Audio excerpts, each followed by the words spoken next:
అందరికీ నమస్కారం. ఈరోజు కథ పంతం ప్రేమ పార్ట్ 46. ఇక స్టోరీలోకి వెళ్తే, ఎవరూ లేకపోవడంతో ఆ వ్యక్తిని చూడ్డానికి మెడికల్ రూమ్ దగ్గరకు వెళ్ళింది భాను. కానీ అప్పటికే అతనికి సంబంధించిన వాళ్ళు వచ్చి తీసుకువెళ్ళిపోయారని చెప్పారు అక్కడే మెడికల్ స్టాఫ్. మంచి ఛాన్స్ మిస్ అయింది. అతను ఇక్కడే ఉంటే అన్నయ్యకు అతని మీద అంత కోపం ఎందుకో తెలుసుకునే అవకాశం ఉండేది. కానీ ఇప్పుడు ఆ అవకాశం కూడా లేకుండా పోయింది అని అనుకుంటూ తిరిగి వెనక్కి వచ్చేసింది భాను. తిరిగి వెనక్కి వెళ్ళాలని అనిపించకపోవడంతో అక్కడ పక్కనే ఉన్న చెట్టు కింద కూర్చుంది భాను. మెట్లపై నుండి ఒక చిన్న పాప వాళ్ళమ్మ చేతికి దొరకకుండా ఏడిపిస్తూ నవ్వుతూ కిందికి దిగి వస్తూ కనిపించింది. వాళ్ళమ్మ దగ్గరకు రాగానే మళ్ళీ పరుగులు పెడుతుంది. అంతలో ఒక పిల్లాడు వచ్చి ఆ పాపను పట్టుకున్నాడు. దాంతో అలిగినట్టు ముఖం పెట్టి రానన్నట్టు మారం చేయడం మొదలుపెట్టింది ఆ పాప. చివరికి ఆ పిల్లాన్ని పట్టుకొని కొట్టి అతని వీపు మీద ఎక్కి కూర్చొని నవ్వుతూ ఆ పిల్లాడితో కబుర్లు చెప్తూ అక్కడి నుండి వెళ్ళిపోయింది ఆ చిన్న పాప. అది చూసిన భాను మనసు తేలికపడిన మరుక్షణంలో అలాంటివే జ్ఞాపకాలు తరులుగా గుర్తుకు రావడం మొదలైంది. ఒక చిన్న పాపను వీపు మీద ఎక్కించుకొని తీసుకువెళ్తున్నాడు ఒక చిన్న కుర్రాడు. ఆదిత్య, ఇంకా ఫాస్ట్గా వెళ్ళు, బిగ్ బ్రదర్కి దొరకకూడదు అని అరుస్తూ నవ్వుతుంది ఆ పాప. అది గుర్తుకు వచ్చిన భానుకి అదే సమయంలో ఆ కుర్రాడు విక్రమ్లా కనిపించాడు. దాంతో తల పట్టుకొని కూర్చుంది భాను.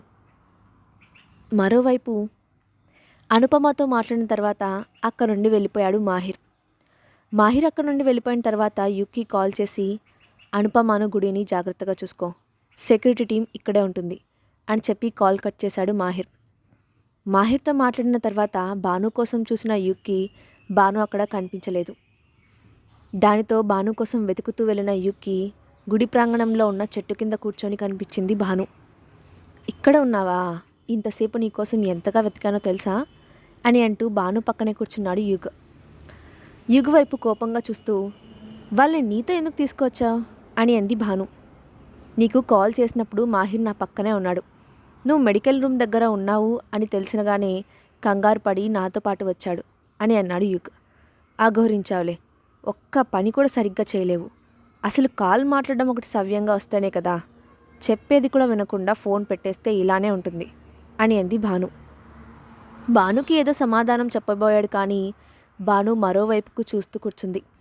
దాంతో ఏమీ మాట్లాడకుండా సైలెంట్గా ఉండిపోయాడు యుగ్. అంతలో అక్కడికి వచ్చిన అనుపమ యుగ్ని చూసి అక్క నుండి వెళ్ళిపోమ్మన్నట్టు సైగ చేసింది. దాంతో అక్క నుండి వెళ్ళిపోయాడు యుగ్. నెమ్మదిగా వచ్చి భాను పక్కన కూర్చుంది అనుపమ. భాను చూస్తున్న వైపు చూసిన అనుపమకు ఒక జంట చేయి పట్టుకొని నవ్వుతూ మాట్లాడుకుంటూ పైకి వస్తూ కనిపించారు. విక్రమ్ గారిని మిస్ అవుతున్నావా అని అంది అనుపమ. అని అన్న భాను వెనక నుండి వినిపించిన వాయిస్కి తల తిప్పి చూసింది. నవ్వుతూ తన వైపే చూస్తున్న అనుపమ కనిపించింది. అనుపమను చూడగానే, బాబీ ఏంటి, ఫ్లోలో నిజం ఒప్పుకున్నందుకు సిగ్గుపడుతున్నావా? పర్లేదు, నేనేం అనుకోను అని అంది అనుపమ. లేదు, నేనేం ఎవరిని మిస్ అవ్వడం లేదు. నిజానికి నిన్నెవరి గురించి ఆలోచించడం లేదు కూడా. కిట్టి, నిన్ను నువ్వు మోసం చేసుకోకు. నేను కాదు, మొదటి నుండి నా అనుకున్న వాళ్ళందరూ నన్ను మోసం చేస్తూనే ఉన్నారు. నా ఫీలింగ్స్తో, నా లైఫ్తో ఆడుకుంటూనే ఉన్నారు. ఇప్పుడు విక్రమ్ కూడా. ఇన్ని సంవత్సరాల తర్వాత మొదటిసారి ఒక వ్యక్తిని మనస్ఫూర్తిగా నమ్మాను. కానీ విక్రమ్ కూడా నన్ను మోసం చేశాడు. అదే తట్టుకోలేకపోతున్నాను. కిట్టి, నీ మాటల్లో కోపం ఉంది, కానీ ఆ కోపంలోనూ ప్రేమే కనిపిస్తుంది. విక్రమ్ గారి విషయంలో నువ్వు పొరపాటు పడుతున్నావని అనిపిస్తుంది. ఒక్కసారి మనసు పెట్టి ఆలోచించి చూడు, అంతా నీకే అర్థమవుతుంది అని అంది అనుపమ. లేదు బాబీ, విక్రమ్ కూడా అందరిలాంటివాడే.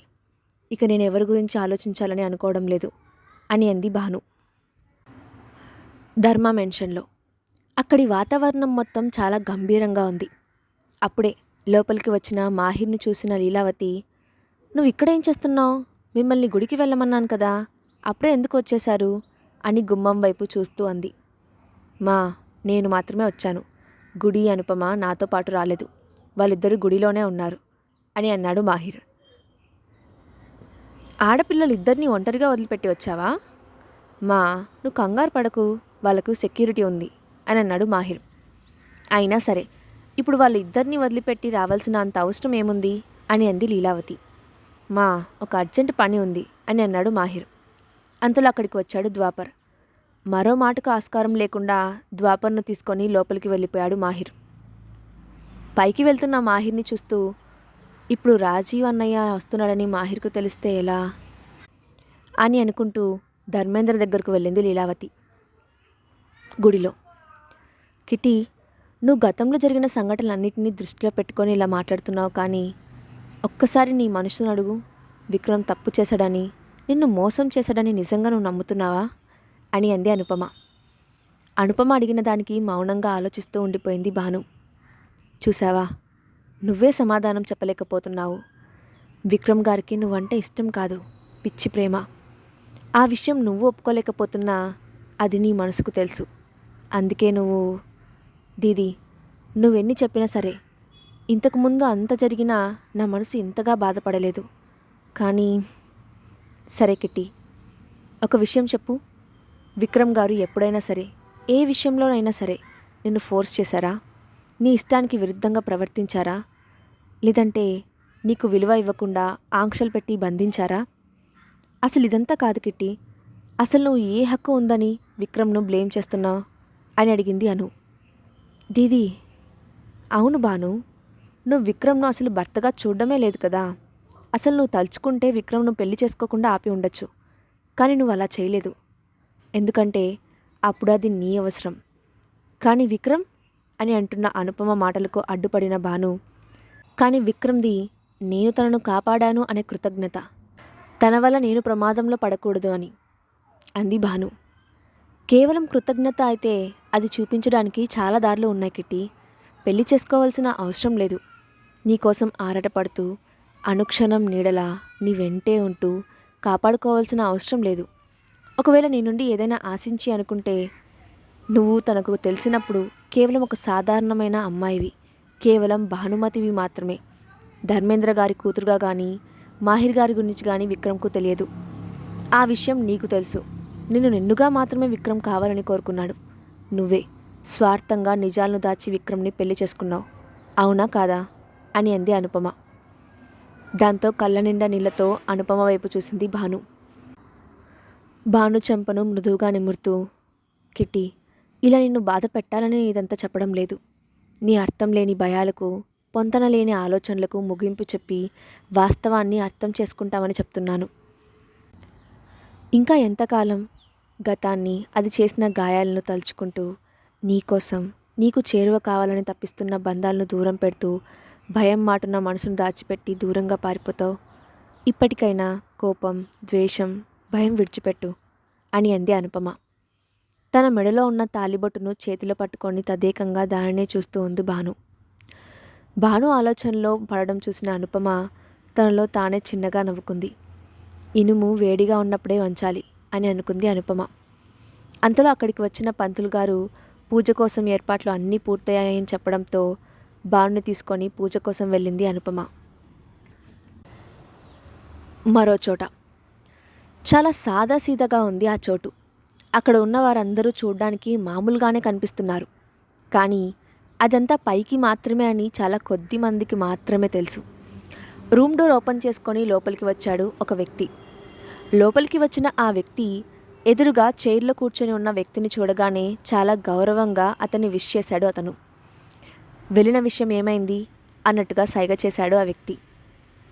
సార్, కల్కి శివప్రసాద్ గురించి కేవలం ఇది మాత్రమే దొరికింది అంటూ ఒక పెన్ డ్రైవ్ను స్క్రీన్కి కనెక్ట్ చేసి ప్లే చేశాడు ఆ వ్యక్తి. అందులో చారిటీ ఈవెంట్లో మాస్క్ పెట్టుకొని చైర్లో హుందాగా కూర్చొని ఉన్న భాను ఇమేజ్ డిస్ప్లే అయింది. ఆ ఇమేజ్ని చూడగానే కుర్చీలో కూర్చొని ఉన్న ఆ వ్యక్తి లేచి స్క్రీన్ వైపుగా వెళ్ళాడు. నిలువెత్తున ఉన్న ఆ స్క్రీన్లో కనిపిస్తున్న భాను ఫోటోను తాకుతూ, కళ్ళల్లో అదే చిలిపితనం, ఆహార్యంలో అదే పొగరు అని తనలో తానే అనుకున్నాడు ఆ వ్యక్తి.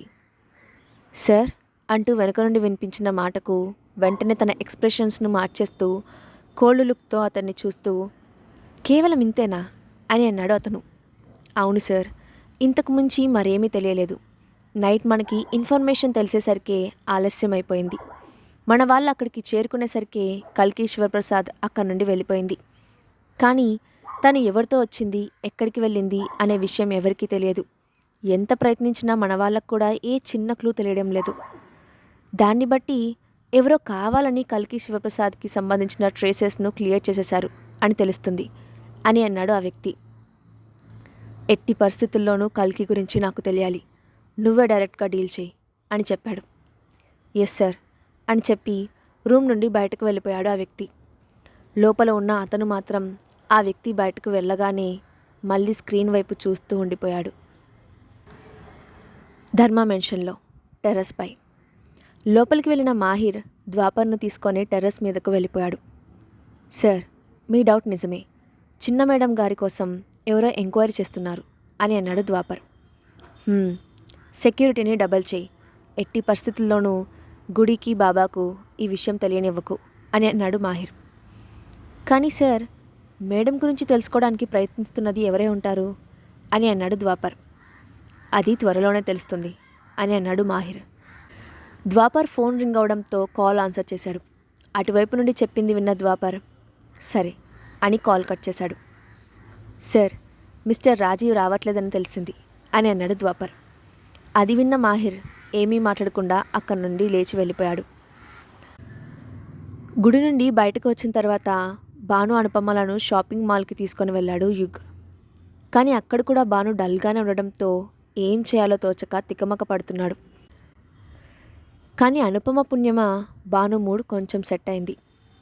అనుపమ గారు, మీరే లేకుంటే ఈ యాంగ్రీ బర్డ్ చేతిలో నేను జాంగ్రీ అయిపోయి ఉండేవాణ్ణి, మీకు మాత్రం చాలా చాలా థ్యాంక్స్ అని అన్నాడు యుగ్. చిన్నగా నవ్వి భాను దగ్గరకు వెళ్ళింది అనుపమ. ఎవరో వాళ్ళను ఫాలో చేస్తూ గమనిస్తున్నారు అనే అనుమానం వాళ్ళిద్దరికీ కలిగింది. కానీ ఎవరూ సందేహంగా కనిపించలేదు. దాంతో షాపింగ్ కంప్లీట్ చేసి సాయంత్రం అవుతుండగా ఇంటికి తిరిగి వెళ్ళారు వాళ్ళు. ఇంటి లోపలికి వెళ్ళిన భాను ఎదురుగా ఉన్న వ్యక్తిని చూసి షాక్ కొట్టినట్టుగా ఫ్రీజ్ అయి ఉన్న చోటే నిలబడిపోయి చూస్తూ ఉంది. కానీ లోపలికి వచ్చిన భానుని చూడగానే కూర్చున్న సోఫాల నుండి లేచి వచ్చి భానుని హక్ చేసుకున్నాడు అతను. అది ఎంతలా అంటే భానుకి ఊపిరి తీసుకోవడం కూడా కష్టమైపోయేంతలా. భాను మాత్రం అక్కడ జరుగుతుంది కళా నిజమా, ఇప్పుడు తను ఏ విధంగా రియాక్ట్ అవ్వాలి అనేది కూడా తెలియని సందిగ్ధమైన పరిస్థితిలో ఉండిపోయింది. ఇంతకీ అతనెవరో, ఆ తర్వాత ఏం జరిగిందో నెక్స్ట్ పార్ట్లో చూద్దాం. ఈ స్టోరీ అప్డేట్ ఎలా ఉందో కింద కామెంట్ బాక్స్లో మీ ఒపీనియన్ని షేర్ చేయండి. Thanks for watching.